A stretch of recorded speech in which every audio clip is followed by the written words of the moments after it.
So, all right, boys, look, we need to know, we need to figure out how England are going to line up, how they're going to play at the World Cup, right?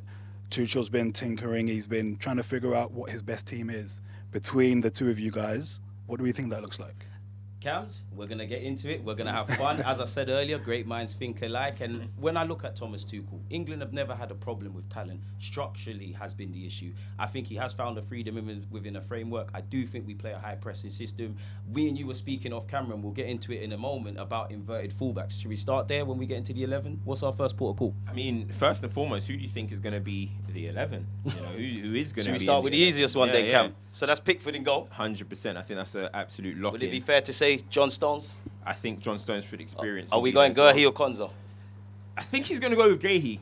I think it's going to be Gahey. So you guys, off the bat there, you guys feel very comfortable with the idea that the two centre-backs are pretty much You don't play a very around with your simple centre-halves. discussion. I think John Stones has been very consistent for England over the years, you know, going back probably since the 2018 World Cup.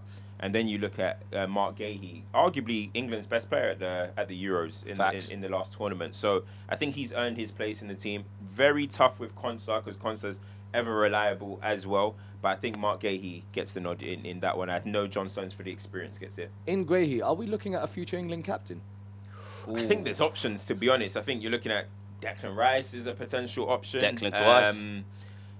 Bukayo Saka is a potential option. He's somebody that plays pretty much every game if he's going to be fit. Decisive. Jude Bellingham, I know there's a bit of up and down going on right now with the Thomas Tuchel decision making, which we're going to get into. But he gives that captain kind of leadership kind of vibe as well. So I'm looking at them probably before I'd be looking at Mark Gahey at the moment. Got it. All right, let's get into the rest of the team. So, Cams, we've focused on the centre halves and we focused on Pickford. I think the fullbacks is a tough one. Where are we going with right back? Are you a Trent man? Are you a Walker man if he was to get called up? Or for me, I'm going James. Yeah, I think I'll go Reece James as well. I think Reece James at the moment has an odd. Trent can't stay fit. Don't think he's having the greatest time at Real Madrid at the moment. Injured as well. at the moment again. And if you're looking for more of like a complete package, somebody that can defend but also go forward and offer that overlap that Bukayo Saka is going to desperately need, I think is Reece James at this minute. And he also has the ability to, you know, come into the midfield zones, and that which Maresca is exploiting at the moment. Did well against us at club level. Exactly. So I'm looking at it and I'm thinking Reece James is probably the option, but fitness is obviously permitted. Sorry, I just wanted to say as well, it's very interesting that you guys are discussing this, because it almost felt like in the last tournament and the previous years, Miles, I don't know if you agree, but the Trent-Reece debate always rumbled on. And there was almost a point where we thought it shouldn't be a debate. Trent is the outstanding I've never consigned to unicorn that. and generational player. But all of a sudden the tables have flipped and Trent is finding himself unable to find a home in this squad. And Reece James is very much ending up being a real solution for this team. That's a side note I wanted to ask Cams, because we both agreed that we'll go with Reece James. For me, I do think you have to bring Trent more so with the latter stages, just because the likes of him, the Cole Palmers, the Phil Fodens, they might not necessarily be in the strongest 11. But as the tournament goes on, these are tools that can unpick locks and get you out of jail. Yeah. But that's just what I wanted to say. And like, I just wanted to ask you, do you think Trent will be on the plane? I think he should be on the plane. I think you Same. can't leave that type of quality at home. You know, I think Livermento's great. I don't know how many he's going to bring, but because Livermento can play both sides, he can kind of do like what Kieran Trippier was doing over the last few years. Jed Spence as well. But that type of quality that Trent has, you know, I think you have to take him personally. That was actually going to be my question is, do you bring him? Because he's not having the best of times at Real Madrid. And just because you've gone to Real Madrid doesn't mean you're a cert for your national team, right? We've seen, you know, when he played against Liverpool, you know, he came on, didn't play very well. So I just wonder, with Reece James's uptake in form, massive uptake in form, really dragging Chelsea to that, you know, to that draw against Arsenal, whether he is the player who really needs to be. But you know what we need to remember with Reece James as well? As much as I believe in him, this is a marathon. There's more games and more teams. We know with Reece James, he can't really... It's not that he can't stay fit. We're going to have to manage his load, essentially. Yeah. So as the tournament goes on, you're going to need someone else. I don't think it will be Trent, but I just think Reece James won't play all the time. But that's the number one. So if we progress this to left back then, don't really care who goes left back, whether it's Lewis Skelly or Riley, etc. But Camps, talk to me. This is what we was keen to speak Well, about. before we get into that, I just want to remind the viewers at home, we're just under 30 minutes away from the official draw kicking off. And don't forget, you can watch the draw itself on ITVX by going to the link in the description or scanning the QR code on screen below. But I'm a bit biased. I think you should stick with us and hear about our insight from World Cup. Camps, take us away. I mean, the left-back options, I think, it's funny because if you go back 6 months ago, you would have been saying it's Miles Lewis-Skelly. But football moves quickly. You know, O'Reilly's the man at the moment. You know, as we're knowing about Kobbie Mainoo as well, you'd have thought he would have been here. He's probably not. So Miles Lewis-Skelly and Kobbie Mainoo are two players that are in interesting positions at the moment. Jed Spence has played in the left-back a few times. You've had Livramento. There's still Lewis Hall. There's O'Reilly, who's playing weekly for Manchester City at the moment. So, and then, you know, it's a tournament year. So you know what that means? It means Luke Shaw is on the form of his life. Yeah. You know, Yeah. that's exactly what it means. Death, So, taxes, and Luke Shaw at a Shaw, tournament. why not? exactly. Why not? So far, Thomas Tuchel hasn't called up Luke Shaw, but listen, he rises from the dead like the Undertaker. You know what I mean? So I'm thinking about it right now, and I think if he wants to go for experience, maybe he's looking at Shaw. But I think he has given O'Reilly the nod in the last few games, so I think he might stick with O'Reilly in that position. And me and you spoke about it. It's not necessarily a guarantee that either Reece James or whoever is left back are going to invert. But O'Reilly has been a man in form, and we'll discuss this a bit more. But we want to see him driving, whether he collects the ball from Stones into there, and then we'll get onto it. But brings in the Harry Kanes and whatnot. I did want to ask you, Cams, before we progress here.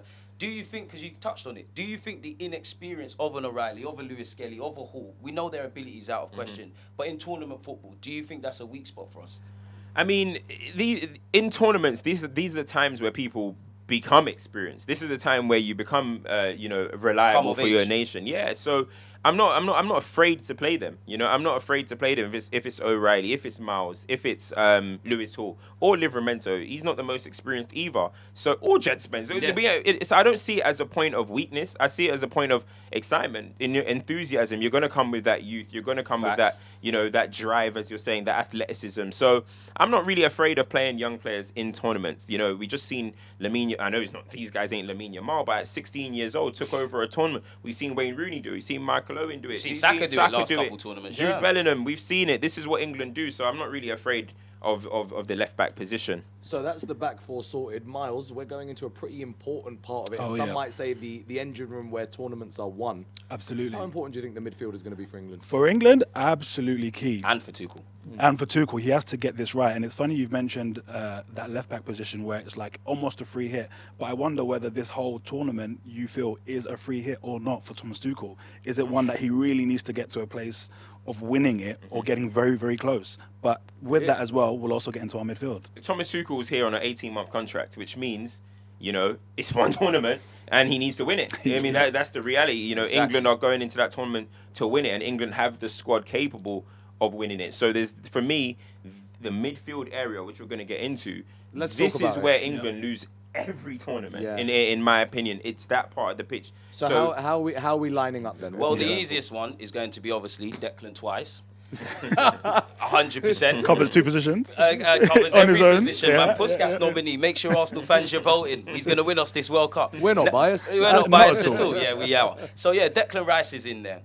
Am I right in suggesting, boys, that it's Elliot Anderson's spot to lose? At the moment, with how Thomas Tuchel is talking about him, he's talking about him as like basically his complete midfielder at the moment. The player that's going to be able to get the ball off the back four, but also you'll see him popping up on the edge of the box as well. He's got that kind engine. Dual roles with Rice exactly. He's got the engine, and he's having a really good season with Nottingham Forest at the moment. So I think there's still Adam Wharton, who I think is a really, really good player. He's going to be needed. But I think, it will be Elliot Anderson at this moment. And I guess that's vindication. I guess it's also very interesting from Thomas Tuchel that he's not really looking at the name brands. Like he's actually looking at what makes the team tick and what gives the team structure over talent, most of the balance here, which is pretty impressive. So I'm wondering what his role in the team allows Declan Rice to do specifically. So what does Elliot Anderson coming in allow Declan Rice to do?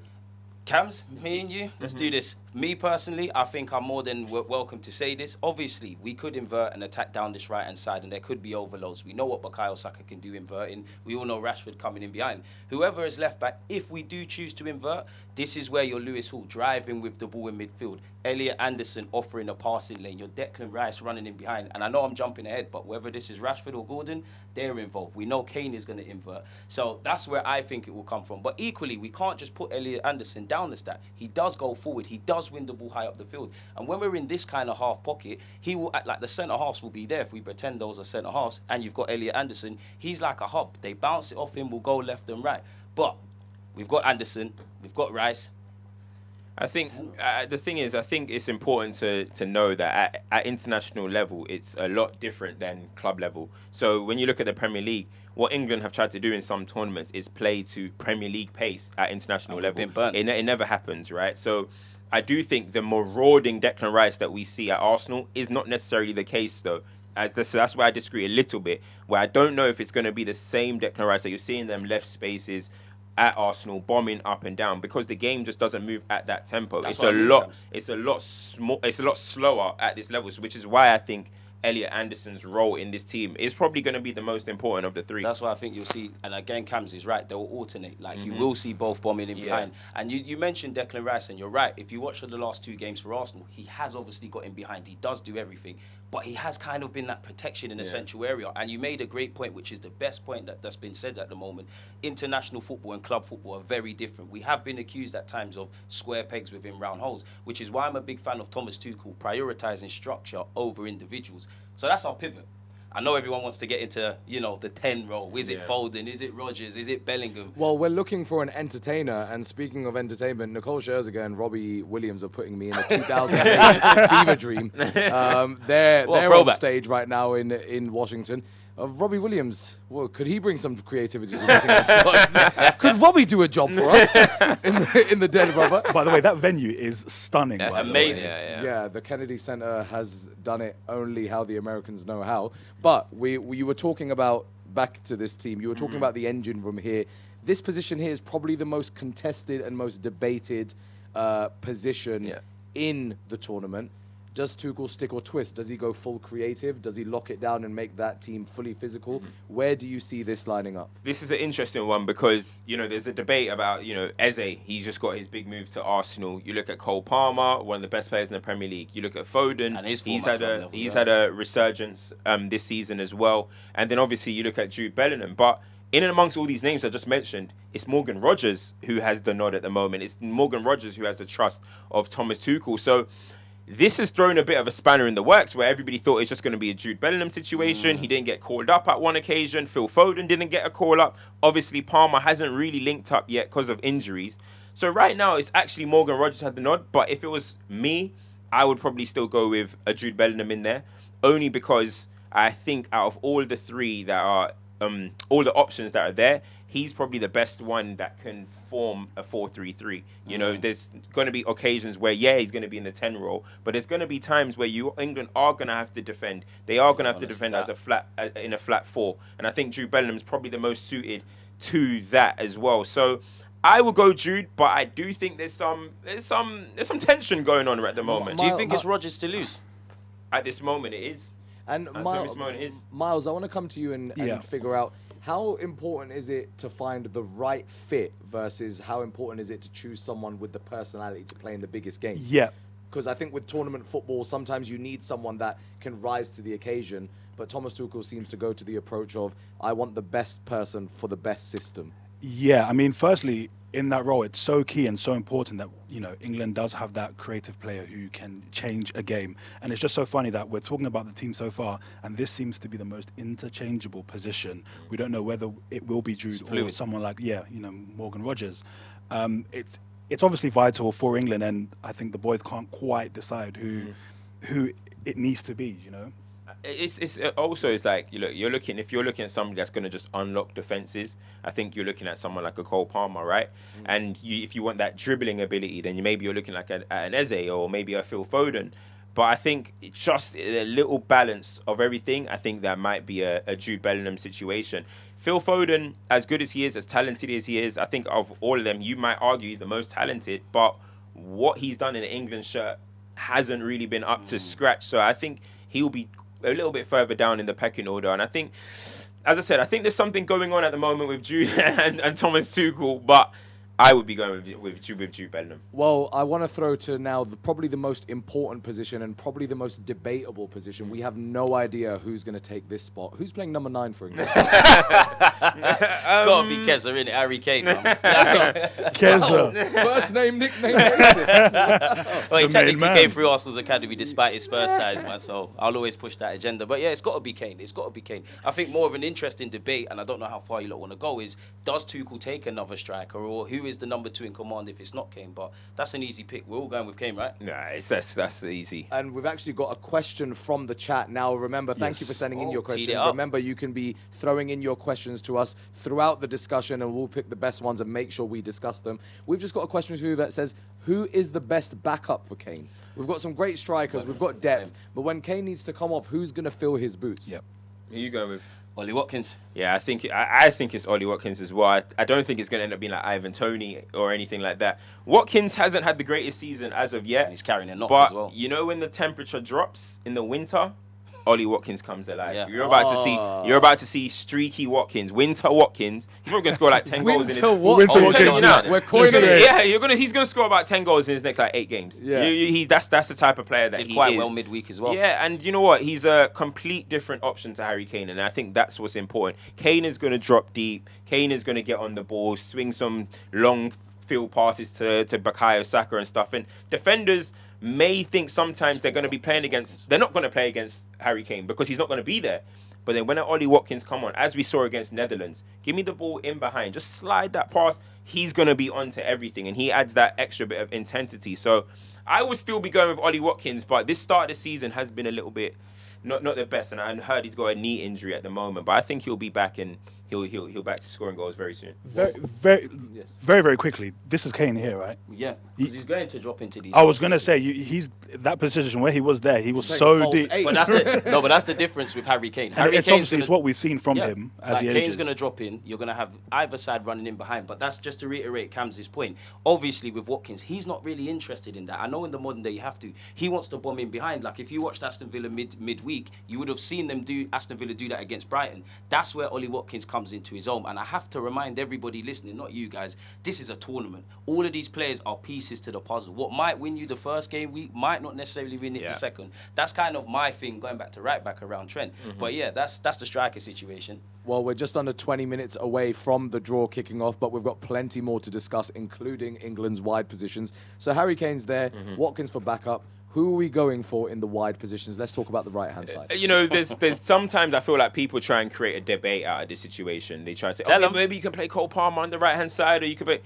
That is Bukayo Saka's position, right? For England, Bukayo Saka is very, very reliable. He's performed in multiple tournaments. And in fact, of just being, you know what it is? Just being the safety pass as well. I always look at Bukayo Saka and I say he's a safety pass. If you're in trouble, pass the ball to Saka. He back to goal, he'll keep the ball, you know, he'll win a free kick, he'll do what he needs to do.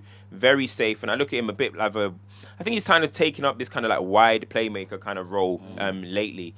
And I think he's going to be touchline, and as I said, just that safe pass, and linking up with the Reece James who will be getting on, because Saka requires attention, right? People double up on him, so that means there's going to be a free man. Runners come into. So I think it's definitely Bukayo Saka. Saka definitely requires attention. One other figure that definitely requires attention. What is going is on? On screen now. What is going on award, here? But we're not here for those sorts of awards. We're here for the who's going to pick up the gold medal in the FIFA World Cup final. That's what we're here interested in. So you guys are sure on fire about Saka. What do you think that says about a man that at one point was considered like this young, friendly, neighbourhood little brother? Everyone really took to him like that.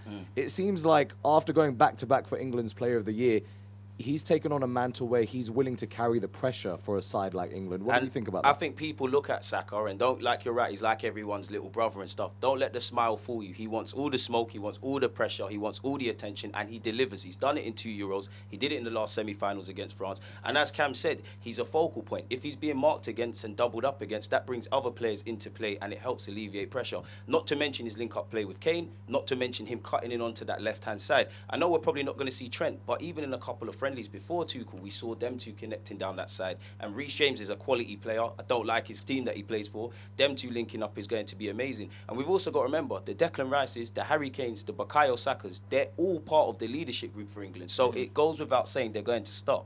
Saka told you he wants to smoke, yeah? Yeah, he wants it. He wants it. My team wants it. My team wants it. My team Arsenal in I just wanted to know, you guys spoke. I mean, you lot support Man United, don't you? Don't worry. Is Jadon Sancho still better? That's one man not coming on the plane.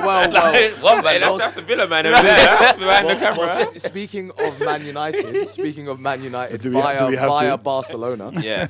Who is going on the other wing? I think for me, there's only one, but you guys are the tactical. It's funny. It's actually funny, this left-hand side, because I feel like a lot of fans want it to be Marcus Rashford, but So does CJ. I heard it. Yeah, I heard but I earlier still on. don't know if it's going to be Rashford 100%. Now, if it was me, it would be Marcus Rashford, as I said, but I'm speaking as a fan as well. But I do think that Thomas Tuchel has a liking to Anthony Gordon. Exactly. I really do. And in some people might say Eze. I don't think it will be Eze.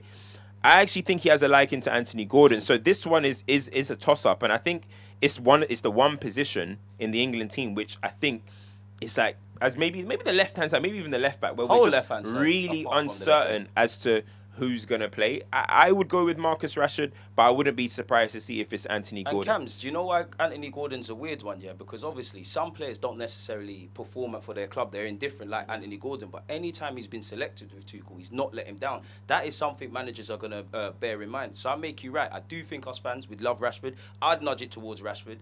I think Gordon will be in the squad. I think sometimes, though, like, you get situations where it's like, oh, this guy hasn't let me down, but have you turned it up? Have you lit the place on fire? Anthony Gordon hasn't. Has he? He has in an English shirt. In an English shirt. Look I at his goal scoring record. Can we get the statistics? Anybody? Has he turned it up? He's really. And I'm not even his biggest fan. Like, I just think Gordon will be on the plane. He'll be on the plane. I was even gonna push some agendas. Do you get an Eze in there? Do you get a Madueke? But we're not gonna do that. I do think it's between Rashford and Gordon. For me, it is Rashford because of what he gives you in behind, especially if Kane is going to drop and Saka's going to invert. But it's like what you said. Generally, that left-hand side is really undecided. For me, like at tournament football as well, sometimes you need something that sometimes you need somebody that can do something out of nothing. And I think that's what Marcus Rashford offers. X factor. That X factor, exactly. You look at the goal against Newcastle, for example. That little moment where you just get on the ball, take a shot, a free kick potentially. I look at Marcus Rashford a little bit more magic than I look at Anthony Gordon. And he could be in a better headspace after leaving Manchester United as well. Absolutely, absolutely.